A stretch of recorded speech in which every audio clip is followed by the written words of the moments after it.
할렐루야. 더 메시지 시청자 여러분 안녕하십니까? 저는 화라산 영성원을 담임하고 있는 정하영 목사입니다.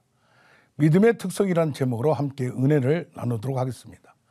히브리서 11장 1절에서 믿음은 바라는 것들을 실상이요 보지 못하는 것들을 증거라고 정의합니다. 천국 즉 하나님의 나라에 대한 실상과 증거를 지금 마음속에 확신하는 것입니다. 신자가 그리스도를 믿게 되는 사건도 갑자기 발생합니다. 말씀을 듣다가 성령의 작용으로 영적으로 깨우침과 함께 믿어지게 됩니다. 어떤 사람은 확실하고 강력하게 나타나고 칼빈 같은 경우는 서서히 은밀하게 작동되다가 확신하게 되었다고 합니다. 믿음의 최초성으로서 이제까지 믿어지지 않다가 갑자기 믿어지게 되는 경우가 있습니다. 믿음이 시작되는 계기와 시기가 있습니다. 천국에 대한 확신을 지금 가지고 있다 하더라도 실제적으로 천국은 인간이 이 세상을 떠난 후에 확실히 증명되는 것입니다. 현재적으로 세상에서 당연히 성령으로 천국을 경험하고 확신할 수는 있습니다. 그러나 천국에 대한 최종적 판결은 죽음 이후 마지막 시점에 결정됩니다. 또한 하나님께로부터 언약과 약속의 말씀을 받을 때에도 지금 즉시로 갑자기 믿어지고 확신됩니다. 장래에 이루어 주실 것이란 약속과 응답을 받을 때에도 갑자기 하나님 말씀이 임하기도 하고 갑자기 계시와 언약의 확신이 발생하는 것입니다. 그리하여 하나님의 은혜와 언약은 하나님의 시간에 갑자기 선포되고 믿어지고 수납되어집니다. 믿음은 확신을 의미합니다. 헬라어로 피스티스를 번역한 것인데 영어로는 페이스로 번역합니다. 다른 해석으로는 신실함, 성실함, 충성스러움으로 번역이 가능하며 영어로는 faithfulness로 번역됩니다. 그리하여 피스티스를 그리스도를 믿음이라는 번역으로 또한 그리스도의 신실함으로 번역해야 한다고 주장하기도 합니다.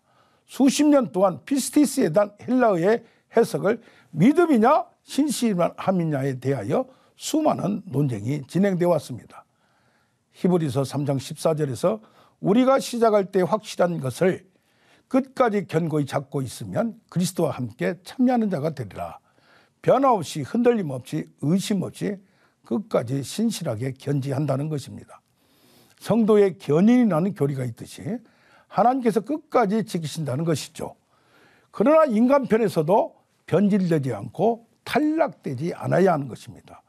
로마서 4장 19절 이하에서 아브라함은 100세나 되어 자기 몸이 죽은 것 같고 사라의 태가 죽은 것 같음을 알고도 믿음이 약하여지지 아니하고 믿음이 없어 하나님의 약속을 의심하지 않고 믿음으로 견고하여서 하나님께 영광을 돌리며 약속하신 것을 또한 능히 이루실 줄을 확신하였으니 그러므로 그것이 그에게 의로 여겨졌다고 기록합니다.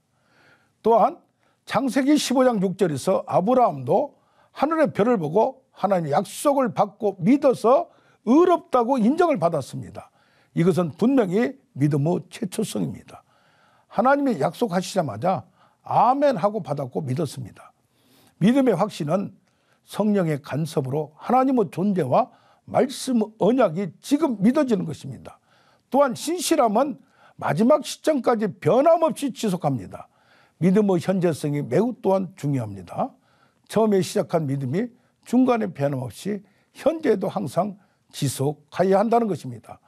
마가복음 1장 15절에서 예수님은 하나님 나라가 가까이 왔으니 회개하고 복음을 믿으라고 선포합니다. 하나님 나라가 이미 도래했다는 것이죠. 또한 지금 하나님의 손으로 즉 성령의 능력으로 질병이 고침받았으면 하나님 나라가 이미 임하였다는 것입니다. 하나님의 임재와 능력을 현재적으로 경험하며 성령과 함께 확신하며 나갑니다. 믿음의 현재성은 성령의 인도와 동행으로 진행되고 지속됩니다. 신자의 믿음은 항상 성숙되고 성장하여야 하며 더욱더 깊은 단계로 진행하고 발전하여야 합니다. 하나님의 깊은 것에까지 지속적으로 도달해야 합니다. 하나님의 속성 중에 무한성이 있습니다. 제한이 없다는 것이죠. 하나님의 시간이 영원하며 무소부지하며 능력이 전능하며 무한합니다. 우리가 경험하지 못하고 이해하지 못한 것도 많습니다.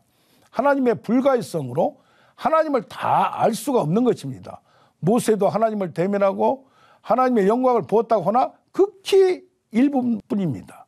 하나님의 능력을 경험한 자들도 극히 제한적입니다.